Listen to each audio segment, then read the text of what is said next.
हम में से कुछ लोग ईश्वर को खोजने के लिए ग्रंथों के पन्नों में ही अपना जीवन खपा दिया करते हैं, मानो दिव्य सच केवल शब्दों में ही छिपा हुआ हो।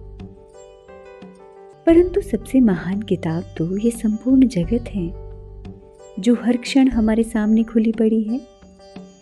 ऊपर आकाश को देखिए, नीचे धरती को देखिए और फिर अपने अंतर्मन में झांकिए, क्योंकि जब आप स्वयं के भीतर उतरेंगे तभी तो बाहर फैली वस्तुओं का अर्थ समझ पाएंगे।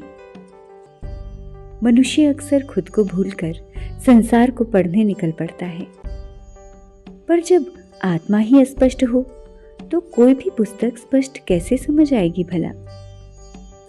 ऐसे व्यक्ति को तो प्रकाश भी अंधकार ही लगेगा।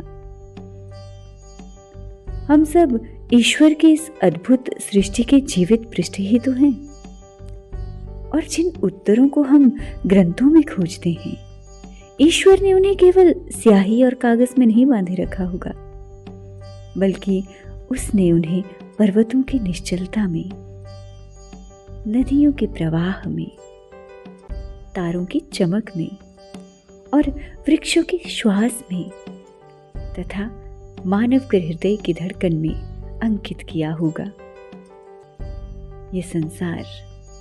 ये संसार मौन होकर भी कितना बोलता है, और जो सुनना चाहता है वो बिना शोर के उसके संदेश को समझ लेता है।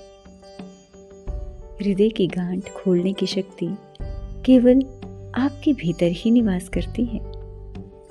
अंतःकरण की शांति में ही ईश्वर का स्वर सबसे प्रखर होता है। जब मनुष्य अपने मन को पहचान लेता है, तब उसे ये जगत नया प्रतीत होने लगता है, मानो प्रत्येक दृश्य सत्य की ओर इशारा कर रहा हो।